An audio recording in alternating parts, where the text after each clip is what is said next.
Peter, can I just take you up on the budget question?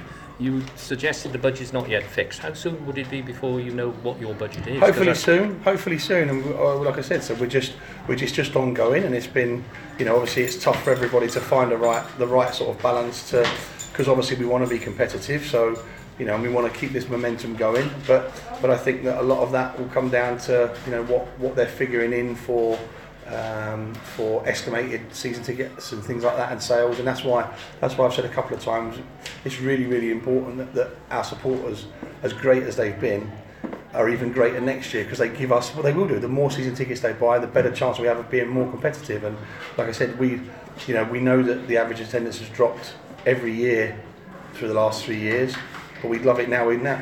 People look at it and some people say we're going into a proper league now. I think this year and last year, and even the Midland League, were proper divisions for us because we've had to get out of them. So, and we've played them the last 3 years, so we know exactly what they're like. But this is a little bit different. There are some full-time clubs in both divisions. There are some ex-pro managers in these divisions, and so we need to be as competitive as we can be. And it'd be lovely to start averaging, back to where we were in the Midland League, 2,800, 2,900, 3,000. If we could get there, that gives us a real fighting chance of being competitive. And that's, it's not a sort of a plea or a thing. Like I said, we've done it before. We've had 4,500 here against Kettering on Saturday, 2 Saturdays ago. What a fantastic atmosphere! And like I said, and they are when they're like that and they're as vocal as that, they are our 12th man. And they, like I said, so we'd like it to be like that every week, but we know it is difficult. And obviously, but we want to try and get as many season ticket sales as we can to give us that chance to be competitive. I know you spoke last week about talks with the clubs about your future. Have they come on last week? No, still ongoing. So like I said, but we're not looking to leave or go anywhere or anything like that. We're just obviously, I've been under contract for 2 seasons now. That contract's been the same for 2 seasons now, and so now's the time when I think that my staff should also be on contract, and that maybe we've earned a little bit of a pay rise maybe. So. But like I said, it's all good. There is no issues between me and the board or anything like that. We're not looking to do anything different. We're just, as every football club will be, there'll be in talks and discussions about where they go or where we need to go next as a football club and what is in the best interest of the football club. So, like I said, it's just ongoing now. And during this spell of less football, should we say, do you actually get a break? No, it's probably even worse now.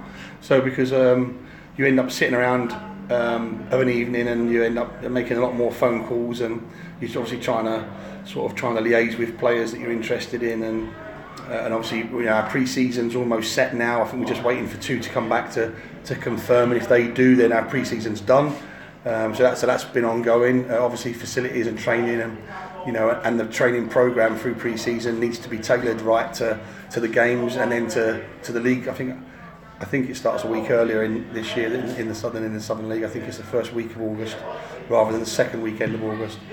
So like I said, we've got to tailor the pre-season programmes around that. So there's lots of bits ongoing, and obviously it's a far higher phone bill in the next couple of months. So but it's like I said, it's hard work because obviously you're fighting with lots of clubs for lots of players. So but hopefully we can get our budget confirmed. We can then move on from that and then start negotiating or getting the players from here now to get them sorted out for next season, and then move on to our targets after that. And is the pre-season in the shape that you wanted? Do you start with a lower team and build up and got somebody pretty good at the end? Hopefully, yeah. We're just waiting for confirmation on them. The games will get progressively harder, but as we've seen before, doesn't matter what game we play, it's always a hard game anyway. So pre-season is purely about getting some rhythm back, getting some match fitness into their legs, and getting their rhythm and routines back. So like I said, that's how it's been set up again this year. I think we're looking at 7 games this year.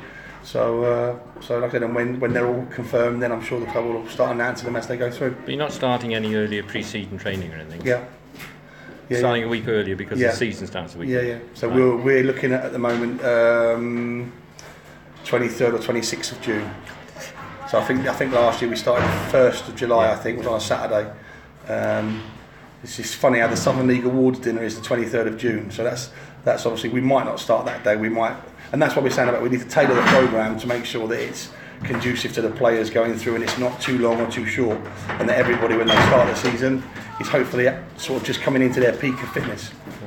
Okay. Can we expect any league sides here in the pre-season? Hopefully, yeah. Again, like I said, we got one we're waiting for, or two we're waiting for. One I think is pretty much done. So like I said, so hopefully we'll have some nice opposition here, and again, pre-season friendlies are really important for us. The more people come to watch them, it's extra revenue that we didn't bargain on. So yeah. But hopefully we got. I think we've definitely got one confirmed almost, and the other two are pretty close. So hopefully it'll be like some nice fixtures for the fans to get their teeth into. Brilliant. Thank you. All right. Yeah. Thank you very much. Cameron and Jordan. Who? Sorry.